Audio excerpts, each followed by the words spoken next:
Hey guys, and welcome back to another episode of the Nani Network. In this episode, we'll be talking about two Crunchyroll originals. So for anyone who didn't know, Crunchyroll recently made a partnership with Webtoon. Webtoon is an app where you can read original comics made by authors. So Crunchyroll made...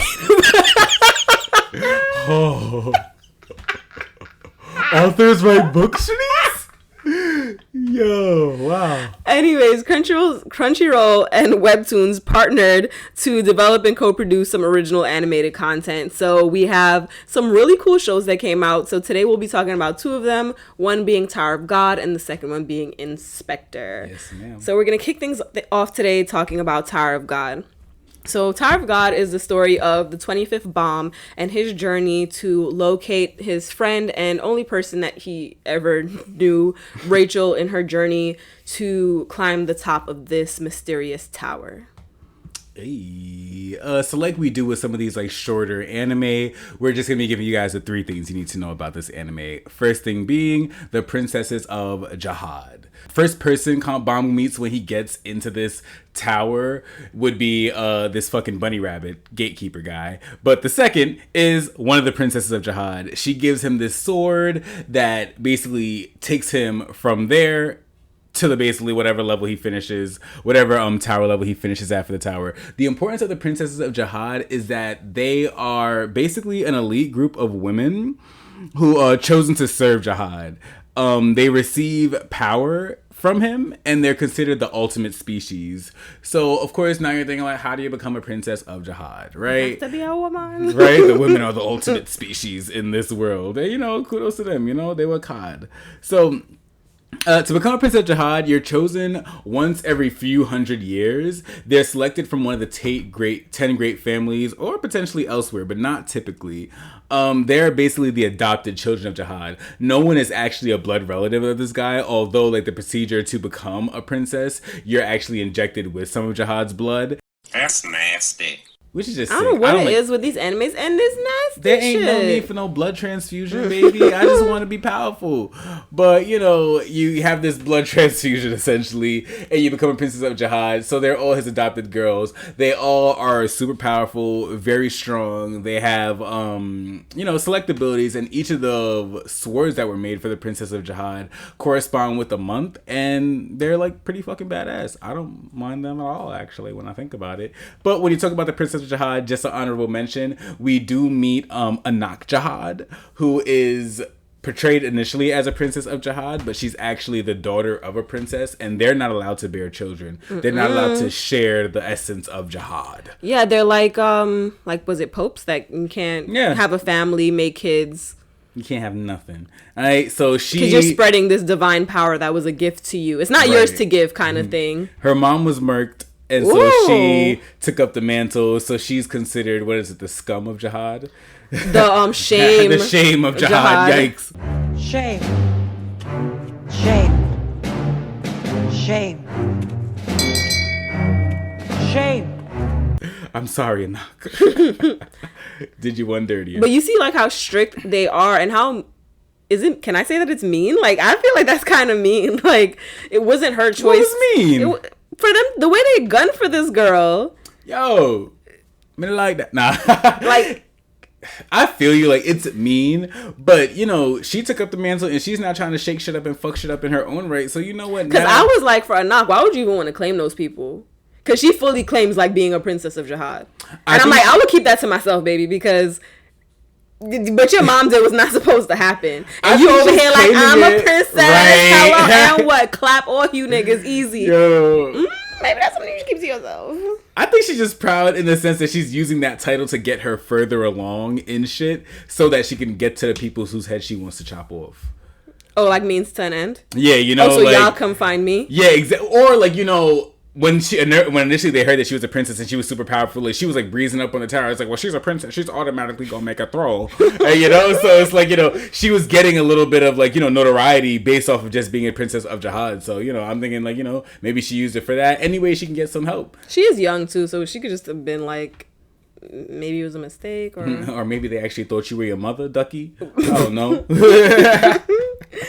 So the next thing that you need to know about Tower of God is about the actual tower itself, right? Yeah. So the tower is the world and setting of Tower of God, and it is this huge structure that has 135 confirmed floors. So that's the floors that we and they know of, but you know when they say confirmed, there's always some fuck shit that's gonna jump out. That means there's later. A 38th, 39th, and 440th. Right. So the tower itself is comprised of 3 parts. You have the inner part, the outer part, and the middle area. So the inner tower serves as a testing area. The outer tower is a residential area, so you'll see a lot of dorms. They have like cafeterias. It looks like a giant IKEA, if you ask me. But that's it. And then the middle area is the network that's used to combine the linking floors. So gives me Attack on Titan vibe.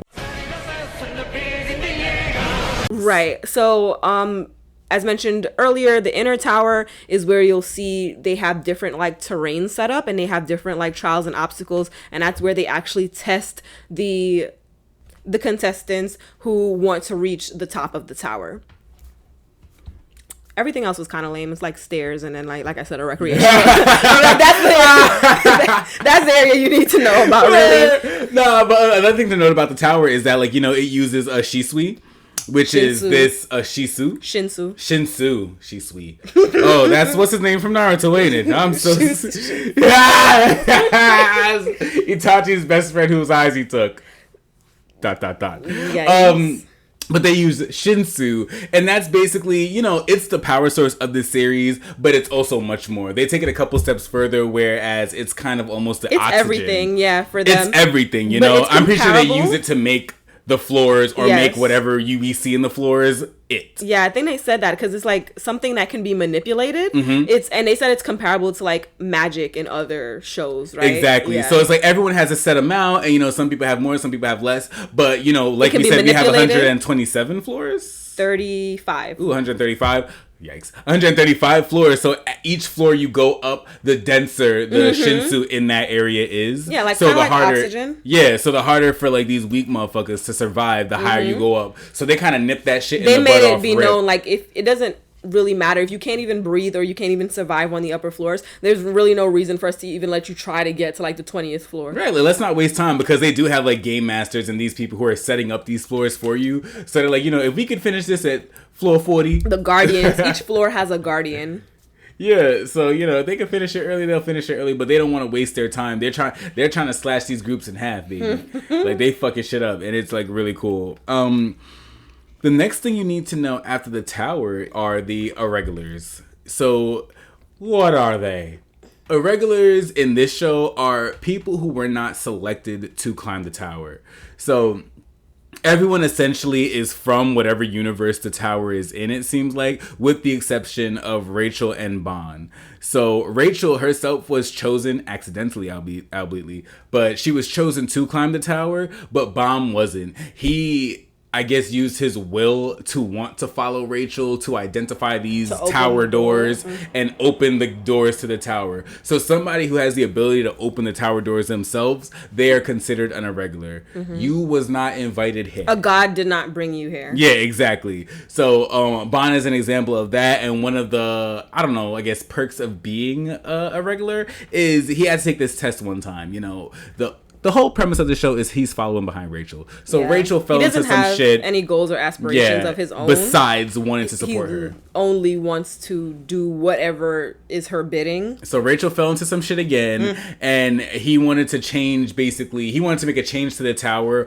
or ratify some sort of rule to the tower. So he had to take the Guardian's test, and when he took that test, and it has only been taken by Jihad. Sorry, I don't call it Zahad. But it was only taken by Jihad before, and it can only be taken by irregulars to change these rules in the tower. So that kind of, one, clued us in that Jihad more than likely, even though we haven't met him and we don't even know shit about him, one thing we do know is that he more than likely is an irregular. The first irregular. The first and OG irregular, and that's how he became this. And if there was no one between him and Bomb, that means that Bomb was like the second person, the second irregular. Exactly, right? Because I don't think he's allowed anybody else to like do that shit. He didn't get clearance. I don't think they got clearance to do that with Bond either. Because he was the first irregular and he became, king of the place? Yeah. So it's just like, I can see why you wouldn't want no one like you to come in here. It was like, you thought you was so slick, didn't you? And I even want to take this big old extra They're test. like, but Jahad, you are a regular. He said, I know, I don't want to keep it that way. Right. I'm the only one.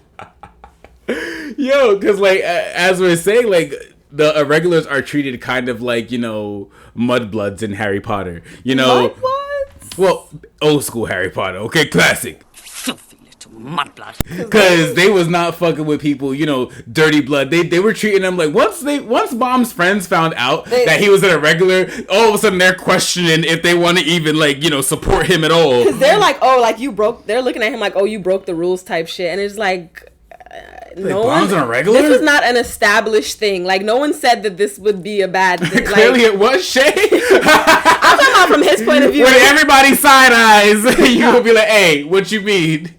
Ooh, they wasn't shit for that. They folded so easy. But yeah, that's what's noted for the irregulars. I anticipate that there's gonna be more to it in the seasons to come. Yeah, I can see that. All right, so next thing that we're gonna roll into is character that you fuck with. So I like the setup of this anime. They didn't overwhelm you with too many faces early on, but it was almost like a school setting. So you had a handful of kids. You have their supervisors or their teachers or whatever. So it introduced enough people that it's like, okay, I have a healthy selection. Mm-hmm. But the character that I fuck with is gonna be Rock. So Rock is this alligator human hybrid, and he is fucking hilarious, okay? He is the comic relief for this show. He is one of those characters, the characters who always want to fight and always want to fight the strongest character, the one who's usually always coming for the main character. That's who Rock is. And he, probably because he's an alligator human hybrid, he refers to everyone as some form of turtle, and it is freaking hilarious. Blue turtle, Black turtle, female turtle, coffee turtle. Please, Blue Turtle, use your magic bag to make me big again. Unfortunately, it's unable to do that. Damn it, I'll have to play with the Black Turtle now. But he's also strong. They don't really show him fighting a lot, but we do know that there were certain tests that he didn't have to participate in just because he did so much better in the classroom trials than everyone else. Word. He's good. I like Rock. He was. Oh my god! Especially when the that guy turns him into a little Rock. I mean, as he should, because he was being so rude. He was just equally as aggressive in his chibi form. Blue turtle, make me bigger. What? I fuck with him a lot. Character I fuck with, and I don't care how it sounds, I'm going to go with Bomb. You gonna choose the main character? Yeah, man. And you know what? Bomb was a pussy. I think Bomb has the makings, and yes, this is off of a webtoon, and it was only a 12-episode series. I think the way they kind of wrote him a little bit, he has the makings in the next few seasons, if they give them more, to become one of my favorite protagonists, because he doesn't have that, I'm innately good or innately bad in him. He just kind of has this one purpose right now. He's I zero in on one purpose, and that's what I'm going with. And that purpose for the whole series was Rachel. But now that Rachel showed us that she is in fact for the streets, I think that, he realized it. They blatantly told him, you're still chasing after Rachel. She's the one who, tried to kill you. Sugarfoot. Sugar baby.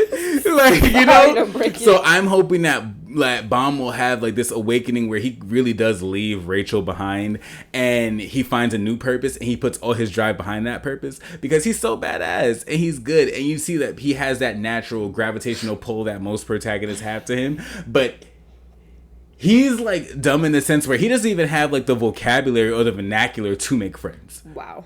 No shade. But that's why I was kind of confused when you said he's not innately good. He seems if he was a fruit, he'd be like a peach, because he's to me he seems innately good. Don't confuse good with innocent. He has that maybe innocence, I don't know much, but even those people can still have but I'm stabbing, I'm pointing the magnifying glass against ants. Like, you know, those weird people.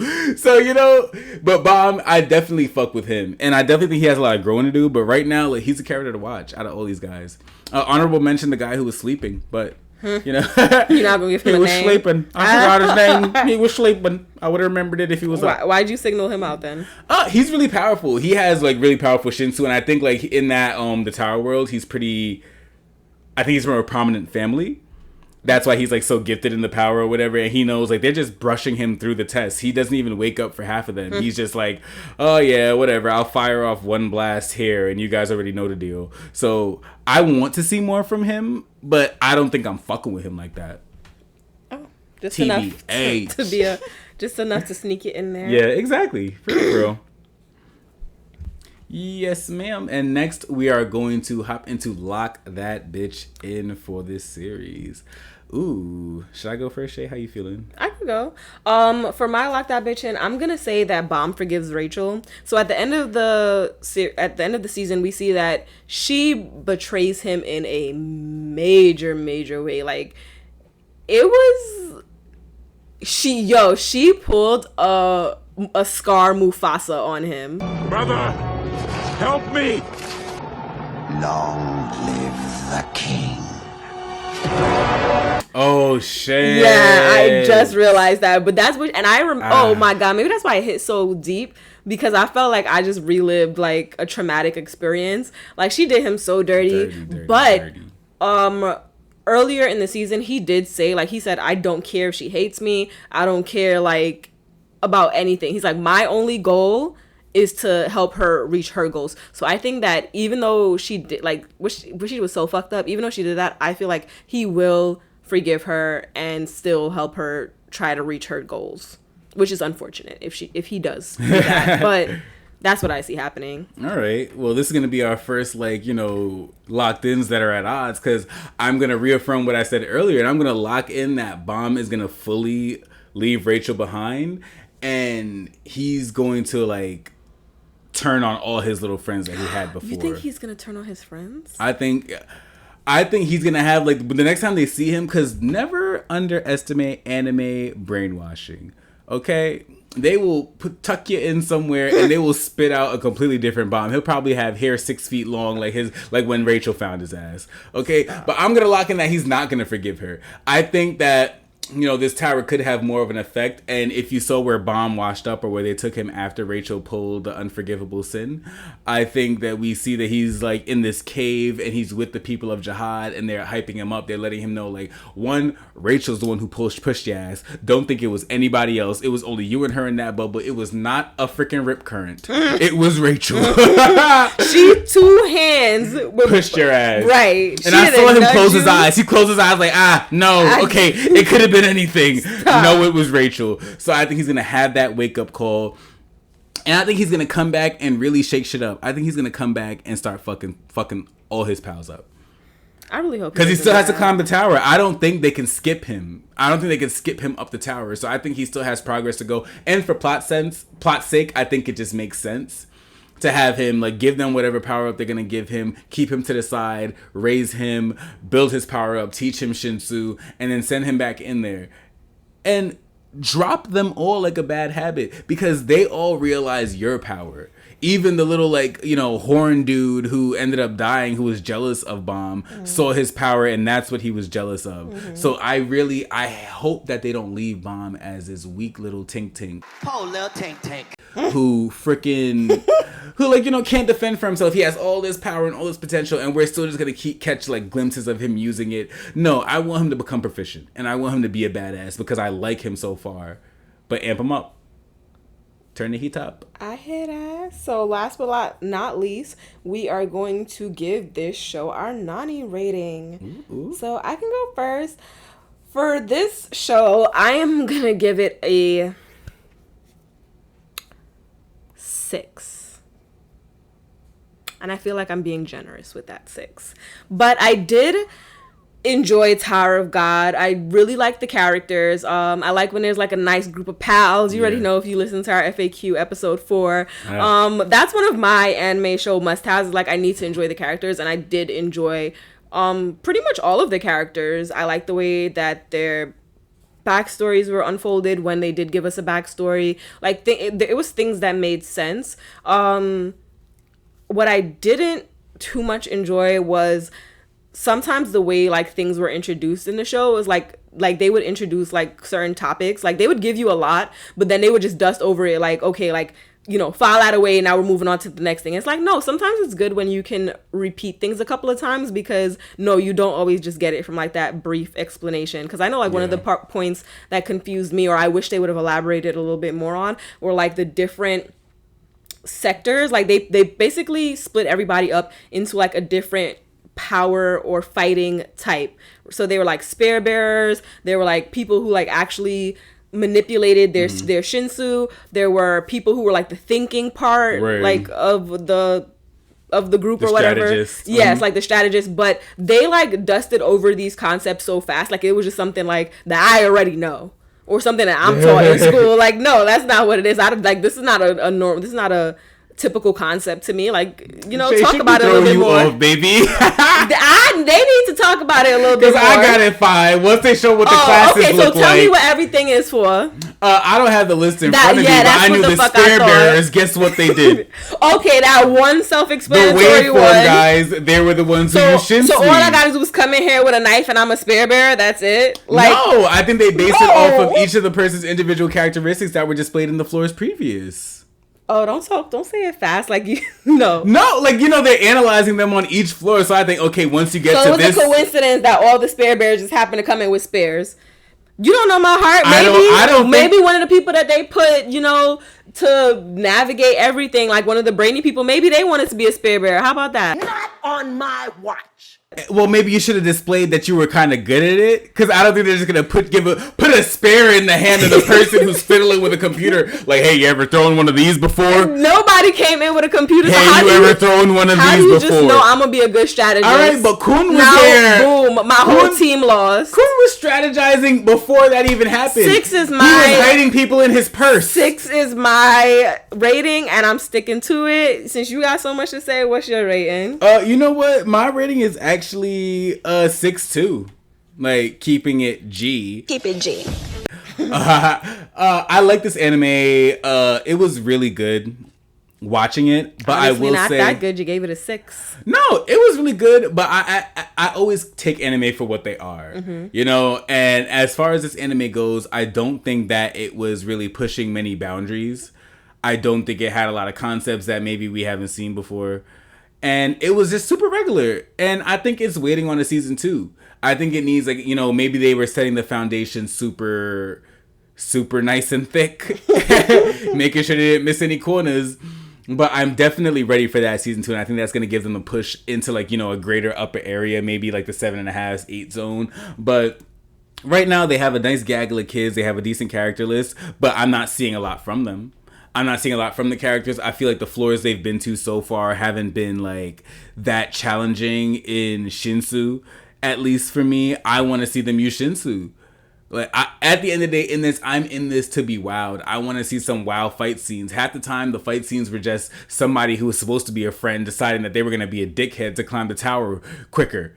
It's like, you know, oh, to make sure I get here, I'm going to turn on my squad. It's like, you know, so they had a lot of things that I didn't fuck with, and they had a lot of things that were really cool. But I think they have a lot of growing to do, and I'm going to leave them at a 6. A little bit more than halfway there, to be honest. But I think it's a fair rating, and I think it's actually a pretty good rating for a show that only had 12 episodes. Like, word. They were there, but, you know, they got some going. They got some growing to do. So next up, we are going to be hopping into Spectre. So Spectre tells the story of Kodako Iwanaga. She is basically the goddess of wisdom, and she bops around all of Japan, resolving the conflicts and anguish bestowing over the, I don't know, spiritual realm in the real world. But literally, she bops around like Olivia Benson and solves these guys' problems. It's cute though. So we're going to get into the 3 things that you need to know about Spectre. So the first thing that you need to know is about the goddess of wisdom. So that was a lot of so's, but our series protagonist Kodako Iwanaga was abducted by yokai when she was 11 years old and held for 2 weeks. What? So they were basically begging her to become their goddess of wisdom. She accepted, and in doing so, she traded them her right eye and left leg. So once that swap was made, she officially became their goddess of wisdom, and her job is to solve their problems. You know, she is their confidant, really. Like, they come to her for consultation whenever they have like some type of strife with each other or with humans. Yeah. She is the one who comes and listens to their belly aching. And it's like, I know the adults in the human world ain't shit, but you really wanted to grab a 7-year-old and have them rule over. Right. Well, I'm sorry, 11. She was like 11 it's or 12, still right? Crazy. But either way, you want them to be making all y'all fucking decisions? I'd never. No. I mean, I feel like there's like some sort of symbolism in them picking a child, maybe. Whatever. They took they a random child and attached the symbolisms to it. They need to be in jail because they held her for 2 weeks. I'm like, we just gonna go over like the... I'll be damned if I find my child fucking legless and eyeless on a park bench talking about, oh yeah, we gave her back. No, keep her. Keep her. So the next thing you need to know is that in this world, other creatures do exist. So, she's a goddess of wisdom, and initially I thought it was just over ghosts, but there are more than just ghosts here. So they have specters, yokai, ayakashi, mononoke, demons, and lastly, the ghosts. Okay? So, off rip, we kind of do see these guys, like, bopping around. They're the ones who kidnap her, and they kind of look like little, like, helpful, friendly animal friends. Like forest creatures. Yeah, forest creatures popping around, like, hey, come be our whimsical and happy and dance. Like, I expected them to break out into song and dance. Literally, and I think, like, the most frightening thing we do end up seeing would be, like, the giant snake who used to be a rain god. But the one thing we do see that demon in the very first episode. The fish guy? No, the demon that like attacked, the one that eats Kuro's arm. Oh yeah. That was kind of beast. Copy. That was cute, but that was like part, so like few and far between. It was a one-off. It was a one-off moment, but like for the most part, like out of all these creatures, they all seem to be pretty friendly, and like they listen to her. They had their disputes aren't even like beasts. Like the giant man-eating snake was all like, "I just want to know why people are throwing shit in my swamp." What are you doing in my swamp? Track ass. Like he oh my god. I don't know if you want to talk about him, but get into it, how they spent 3 episodes on him. Beat this thing to death. She explained to him what happened. No, the lady didn't mean no disrespect by it. And he had like, he was playing 21 questions, and it's like, shut up. And it's like at every explanation, he was like, no, but what about this turtle? And another thing. Like, what the fuck? So, these creatures aren't like the demons that I thought they would be. If you guys ever saw the trailer for Spectre, you might have seen that, like, oh, this shit is pretty dark. They made it look dark. Ominous. Yeah. Like, it's fucking with us with the spiritual realm. No, they're all cutesy. They're all super helpful. Like, she went up to a random one who was like killed at a construction site, and he's all like, you know what? I saw what happened to that lady, and I'm gonna work to be the strongest protector spirit ever. It's like, they're not scary, and that threw me off a little bit. Even in the trailer, they showed that samurai ghost. They showed that clip where he was like on the ceiling of the bus. No, they didn't. Look, they did. Look, he's looking wild, creepy, like climbing on all hands and fours, like that thing from the fucking Ring. Yeah, have me having flashbacks to my childhood, and then he's gonna pop out of the ground and it's like, oh, Miss Goddess, could you please, like, when you get a chance, like, I'm like, no the fuck y'all didn't. And with the name like Mononoke, I feel like Mononoke, it sounds like, some real shit. So like, if you're a fucking Mononoke or a yokai or a demon, not even the regular demon and fucking ghost who we know can be malicious. Because I understand not all spirits are evil, but if you say demon, I feel like demon is like inferred that something nefarious is going on. And if you have unfinished business here on Earth that your spirit is now trapped here, then I think you're gonna be a little angry. I don't think you're happy. You're stuck here watching all this fuck shit happen. And if I was watching modern day America as a ghost, I would be like, please, whatever I have to do to move on, get me the fuck out of here. I don't want to see this no more. So yeah, other creatures exist, but the most important thing to know about these other creatures is that our main supporting character to Iwanaga is her boyfriend Kuro, and he is a little special. He's a special one. God made you different. Because each of these creatures, some of them have special, like quirks or abilities about them. And so his family was obsessed with obtaining the ability of the Kudon. So the Kudon can predict one future and then die. All right, so they wanted that ability to predict the future because, all selfish people, I think that's a human trope in general. In humanity, you see that. We're selfish, we're greedy, and we want to know what's to come. So in effect, to do that, his ancestors started feeding their Pickney and their kids Kudon meat. But like the Kudon, they thought because we were humans we wouldn't die, but we kept dying. And so to counteract that, they introduced the mermaid meat. So mermaids in this world are immortal. Okay, they can't die. They can withstand any sort of real trauma, any bodily trauma, they can't die. They're immortals in every sense of the word. So they started introducing that meat to it. So they had the Kudon and the mermaid meat together. And when they introduced it into... They were feeding it. This guy was feeding it to his family members unknowingly. But it's like you got to have the right mix of shit. Because just eating this meat is... Well, apparently very deadly. Your body cannot withstand that process. So what this guy was doing was that he was basically I don't know if he was changing the ingredients, putting some paprika in it one time, then you got some turmeric in it the next time, but he was just fucking with the formula and feeding it to his family until somebody didn't kill Till generations later, it wasn't even fucking him. He died off, and now here it is, his granddaughter, who's a grandma herself now, feeding it to her grandbabies. And Kuro essentially was the one-off guy who, him, and we find out later that, his cousin Rika also survived. But those are the lone survivors, as far as we know so far.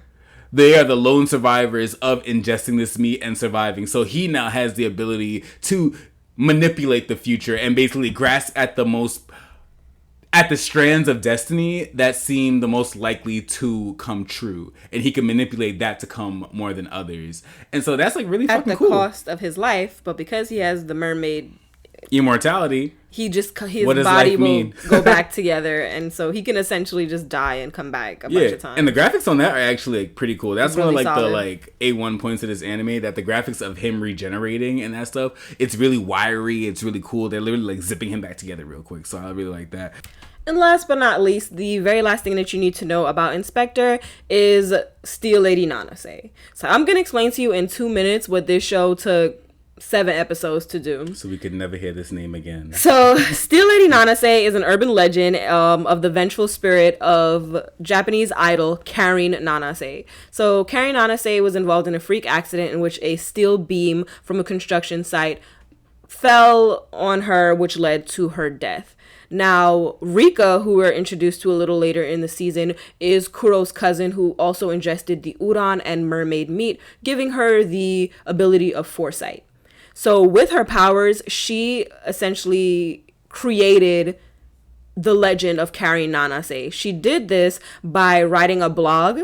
And then, it's 21st century, so it really shows you how shit can just spread like wildfire. Well, the kind of spirit she chose to create was a spirit that was influenced by belief. Mm-hmm. So, you know how, when you put a story out there, and it's kind of whether or not people believe it, if people are talking about it and, saying this name, and she provided a picture of it, so, it has a figure already, a shape to assume, and everyone's believing in it, everyone's belief kind of... Tinkerbell gives life to and this I think spirit. That's for a lot of spirits in the show, because even and other shows too, because they do that a lot with the gods, where it's the forgotten gods, once they stopped being praised, they don't die, but they're not as strong and as glorious as they used to be. Right. So, he's I never had, the snake guy who we mentioned earlier was I actually never had control over the rain. I'm not a god of the rain, but when they worshipped me as such, something to their belief system makes them more real. Yeah. Because he said, at one point, I was eating humans. And I'm like, okay, well, are you a spirit? Or are you a fucking snake? For real, baby. What are you? Because I'm a little perplexed by that statement. But, maybe it makes them so real because that's something they speculated about Steel Lady Nanase. It's okay, well, she's not killing people right now. But the more people believe in her and the more volatile she gets. The more... faith that they put because people are putting their own stories with it too. Once you start claiming that she's a vengeful spirit, she starts acting like a vengeful spirit. So they really beat the shit out of this point at the end of this anime. They dragged it so long. We spent episodes upon episodes upon episodes learning about, dealing with, and hearing the name Steel Lady Nanase, it made me sick. Okay? Sick. And you know, you don't even think it's like this huge trope of the show at first, but it actually ends up being the final battle, the middle battle, and like, the whole season. It was the whole rest of the season where they kind of really try to break down this steel solid case that Rika has built that made Steel Lady Nanase real. Don't get us wrong, like, it was an interesting thing, but it was like I was looking at it like a Law and Order SVU episode. Like, wrap it up and then, like, introduce us to the next one. Yeah, you know? Right, like, 7 episodes is a movie now. I don't... Why did y'all take this long? Especially for animes. Like, 7 episodes is entering anime movie territory. Yeah. Okay? 7 episodes, no. But, you know, those are the things that you really need to know about Inspector. What, do you remember? Next, we're going to get into the what the fuck anime for this show. I think I'll start first with, like, my what the fuck moments. I'm going to start with, first of all, her sexual angst. The sexual angst in the shows don't usually trigger me. Like, I definitely notice them, and like, you know, when it's like really, really subtle, I don't notice them, and like, you know, I could completely bypass it. But she had the real wet and the horn for Kuro, and it kind of made me like uncomfortable sometimes, because on top of the fact, really? Yeah, on top of the fact that the show wasn't as scary as it was supposed to be. It's like, okay, so in lieu of the horror, you decide to introduce sex. Make it a baby hentai. One day it's like, hey, he was like, hey, do you want to eat this banana so you could build back up your stamina? And she was all like, no, you eat it, but I want some of your banana later. What the fuck? It was like a lot for me, and I don't mind people having sex, and I acknowledge that they did. Oh, you don't mind people having sex? You sound like a prude. Gave her. They blatantly told us that she was like 19, but then this is one of those moments where I think me and Cher switched moments. She was like 17. Yeah, you know, like she was 17, looking like she was maybe 8. She was not even like really a teenager. Young, yeah. She was short, and she looked like she was still the same age she was before. They made her like really flat. Like, I know, like, there's a lot of people who have like that kink. Do I call it a kink? Where they like they like body shapes like that, and I'm like, that y'all need to get those kind of, like, to each his own. But y'all need to get checked out if you like somebody because they look like a kid. Yikes. So I just was not behind that. That whole entire thing was a what the fuck anime. And the fact that he was so gung-ho to just go down with it. Like, okay. She's like, you're my boyfriend. He's like, I guess I am. I don't think that he was really playing with her for a while. Because he was like, what do you mean you love me for 2 years or whatever? She was like, yeah, I was waiting for you to break up with your girlfriend. But then the minute you see your ex, who's like this tall, slim piece of sushi, you like, especially after that haircut. Right. You're like, oh yeah, this is my girlfriend. You're introducing her as your girlfriend. What? But that was like a year. That was after like the time jump that they had. Whatever. My second what the fuck anime are these spirits. We mentioned it a little bit earlier, but I will not. The way that we went this entire season with only Steel Lady Nanase being the only malicious spirit who was created by fucking Rika. And everything else is a forest. So you mean to tell me every horror film, every horror show, every horror book concept that includes, like, you know, these malicious ghosts, they seem to be the most common ghosts around. Malicious ghosts. But oh no, Inspector Iwanaga has all the friendly people coming suckling under her teeth. It's like, no.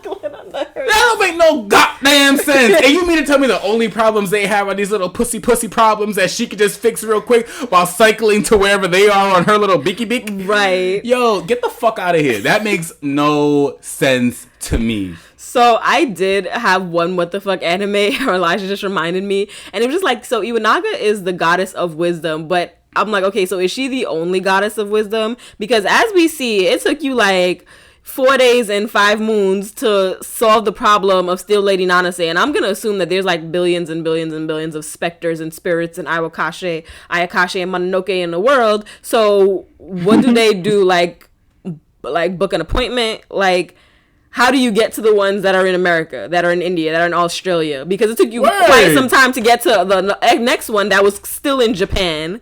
So, like, do they come to you? Do you go to them? Like, what's the? Am I taking? It sounds like she doesn't give a fuck I about thinking him. too literally, or like, are you the goddess of wisdom of Japan With a or of parentheses Tokyo? J. Yeah. Yeah, nah, like word. That is a pretty big what the fuck moment for this. And just a blanket what the fuck moment could go over, what is it, Kuro's girlfriend. I forgot her name. But she was far too willing to allow herself to be involved with her ex. Wow. Just for me. But she was far too willing to allow herself to be involved with her ex and his new girlfriend. And then, she played like this ditzy role when initially I thought she was smart. You saw that demon or that Mononoke be scared of Kuro and you broke up with him and never spoke to him again. You got the fuck out. And then they kind of like, what the fuck, switched it up to her being like, well, Kuro shouldn't like you. She turned tail and baby was out. And I said, you are smart. You smart. You loyal. Let go, let God. That's not your problem. I hope to have done the same. Those are not your problems. I'll be damned if a demon is scared of my boyfriend, girlfriend, anybody, and I'm just sitting here like, oh, okay, well, don't think I'm still gonna be here for you forever, babe. I mean, the way I was looking at it, wouldn't you want somebody like that? Because you know that like spirits would never be in your house. Or are you just I like don't more think spirits scared? were in anyone's house the way she was scared. I'm just kind of like, what the fuck? Why are they scared of you? I'm here like, I'm shriveled up in fear and I turn to you and you're just standing there regular shit? I'm gonna tug on you and I'll be like, hey, what you know that I don't? You seeing this shit? You seeing this shit? No. So I don't know, but that concludes what the fuck anime for me, yo. Next we're gonna lock that bitch in. Shay, you wanna go first? Yeah, I can go first. So for my lock that bitch in, I'm gonna lock in that Rika is gonna try to kill Kuro. Yeah, what? So it was revealed that Rika was Kuro's first love, which is disgusting, and I should have included that in What the Fuck Anime because they are cousins. You fell silent. Yes, Too late. and I know that like they think that that's okay, but that's not okay, and I peeped that. Okay, so but even though like they do both deeply care for each other, but I think that he's the only thing getting in like the way of like her nefarious plans because she spent most of her life in the hospital, and the literal second that she got out of the hospital, she decided that she wanted to start showing her ass. Fucking act up for what? Doing the most, like people got things to do, and you over here creating urban legends to like as if we don't have enough shit to deal with. So I don't think Kuro has the cojones yet to kill her off, but I absolutely see her trying to kill him so that she can, keep doing her fuck shit. Without any real, like, opposition. Opposition, yeah. word. Because, yeah, he's the only real fucking dude who could fuck shit up anyway. Yeah, besides, like, Kotoko. But, like, Kotoko got one bum leg, so. Word, right? Well, yeah, I appreciate that. So, like, my lock that bitch in is going to be that I think that Kotoko has more fucking powers.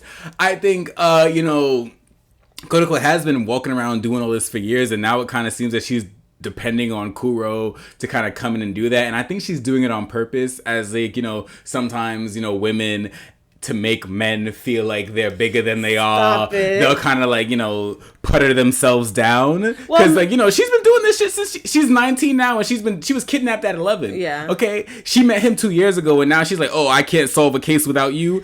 She's clearly putting him on. And I don't think she couldn't solve it, but I think he does help, because what I think she's doing is that he's now taking on more of the physical stuff, like the fighting, because we did see, like, she was holding her own against Steel Lady Nana, say, like, when they were fighting, they had a little scuffle, but her leg popped off. So I think that what I think she's doing is, what's that word when you like delegating? She is delegating. She said, you know what? I know what my strengths are. I'm obviously the brains behind this operations, and you're immortal. Neither here nor there. I'm locking in that she has some type of real powers. There's been a couple times throughout the series that we've seen her kind of like, bring out lights or like bring up like, flowers or something in some fantastical word or sentence she's trying to say. So I think maybe those were just like preludes or prequels towards like this bigger power. So she actually does have. We just haven't seen yet because she's letting Kuro take such of the physical sense. Like, whether or not she's doing it for the reason I said, or like, you know, in general, she's like what Shay said is that she's delegating the task to him. I think since we've been keeping up with this show, she might have dulled that down and we haven't seen what she could really do yet. Because I cannot believe that all these fucking creatures and shit are goody butterfly spirits. All right? So I'm going to lock in that she has some more powers to handle some of the real shit. They say that, you know, the sign of a god is missing a limb and missing an eye. So, you know, maybe in her doing that and really encompassing and acknowledging what she is and what all this is, like how it brought Steel Lady Nanase to life, maybe that's what makes her an actual goddess of wisdom. And that's what I'm going to lock in. She has some powers. Okay, well, last but not least, we are going to go into our Nani ratings. Elijah, did you want to go first? Should I go first? I could go first, Shay. So this show, I'm not going to say it was bad. This show was not bad by any means, but I think it was a little misleading. It was misleading in the sense that, you know, it led us to believe it was going to be the super dope horror anime. And it really honestly wasn't. And, you know, upon, you know, maybe seeing Angel of Death in some shows, I guess I don't know what the fuck I'm looking for in my horror animes. Apparently. More than that, no, don't you dare judge maybe it's me, it's Shay. not you. Maybe it's me. It's not you. It's their advertising team. Yo. Which, hello, if you need somebody on the advertising team. Because it's crazy, right? Call us up because it does not make sense for me. And, you know, they advertise it as this horror anime. We met these people. I think the saving grace for this show were the characters and the comedy associated with them. I enjoyed the characters thoroughly. And, you know, I think I'm going to raise their Nani rating from what I have in my head right now. Because upon saying that, I just realized they only had but like 5 characters. Yeah.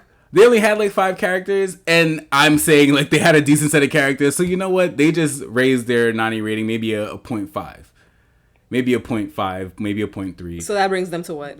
That brings them right now, they are at a 5.8. Wow. Okay.